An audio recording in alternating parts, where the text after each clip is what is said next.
warahmatullahi wabarakatuh.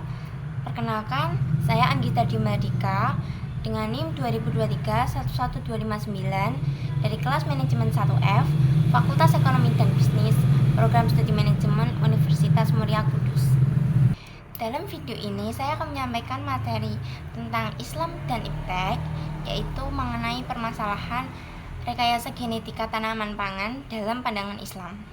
Dan berikut adalah materinya.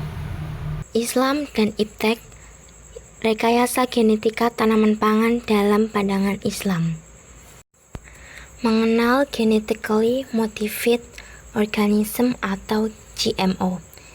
GMO yang juga biasa dikenal dengan sebutan rekayasa genetika merupakan dasar dari bidang bioteknologi yang meliputi manipulasi gen, cloning gen, DNA rekombinan, teknologi modifikasi genetik, dan genetika modern dengan menggunakan prosedur identifikasi, replikasi, modifikasi, dan transfer materi genetik dari sel, jaringan, maupun organ.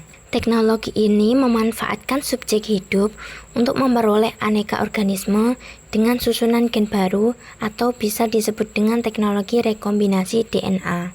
Tujuan adanya teknologi rekayasa genetika di bidang pertanian tidak lain adalah untuk mengatasi berbagai masalah di dalam pertanian dan kesehatan, seperti adanya perubahan iklim global, adanya konversi lahan, serta pertambahan penduduk secara pesat.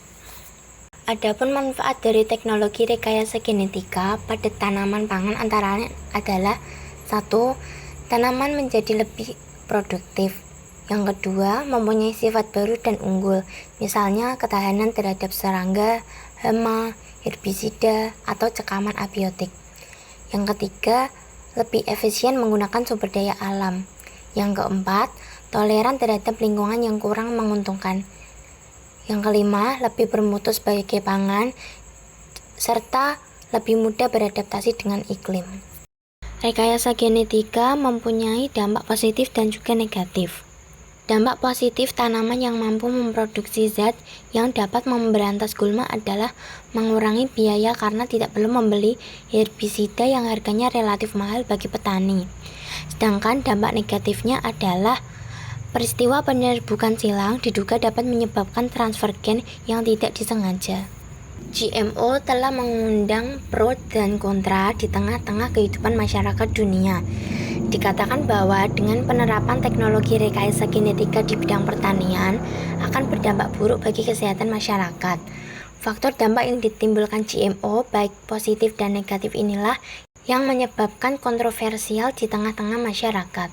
Menurut Islamic Education, Science and Culture Organization atau ISCO, dijelaskan bahwa 1.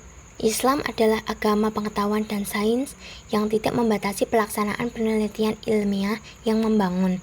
Dengan demikian, Islam mendukung rekayasa genetika. 2. Rekayasa genetika dapat digunakan dalam pencegahan, perawatan, atau pengentasan penyakit. Rekayasa genetika sebaiknya tidak menggunakan sel induk prematur.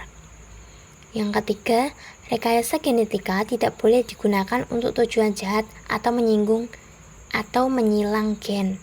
4. Islam tidak keberatan dengan penggunaan rekayasa genetika di bidang pertanian dan peternakan.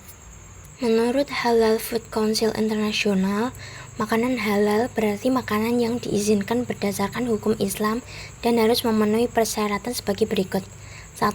Tidak boleh terdiri dari atau mengandung sesuatu yang dianggap melanggar hukum menurut undang-undang Islam. 2. Dalam persiapan, pemrosesan, pengangkutan, atau penyimpanan tidak boleh berhubungan langsung dengan makanan yang gagal memenuhi persyaratan yang ditetapkan dalam hukum Islam. Fatwa MUI nomor 35 tahun 2013 tentang rekayasa genetika dan produknya menjelaskan dengan ketentuan hukum sebagai berikut. 1.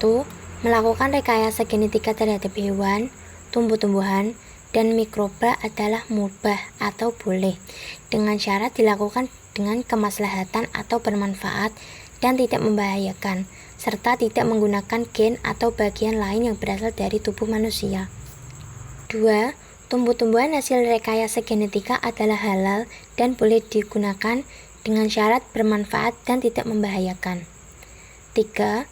Produk hasil rekayasa genetika pada produk pangan, obat-obatan, dan kosmetika adalah halal dengan syarat bermanfaat, tidak membahayakan, dan sumber asal gen pada produk rekayasa genetika bukan berasal dari yang haram. Kesimpulan dari pembahasan materi rekayasa genetika tanaman pangan dalam pandangan Islam adalah selama produk hasil rekayasa genetika tidak mengandung bahan yang diharamkan dalam syariah Islam, maka diperbolehkan untuk mengonsumsinya.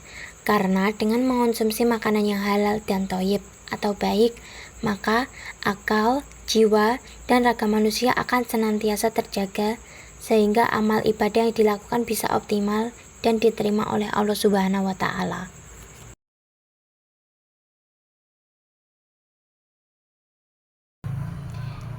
Sekian presentasi pembahasan mengenai rekayasa genetika tanaman pangan dalam pandangan Islam. Jika ada salah kata, saya mohon maaf. Semoga dapat bermanfaat dan mudah dipahami. Terima kasih. Wassalamualaikum warahmatullahi wabarakatuh.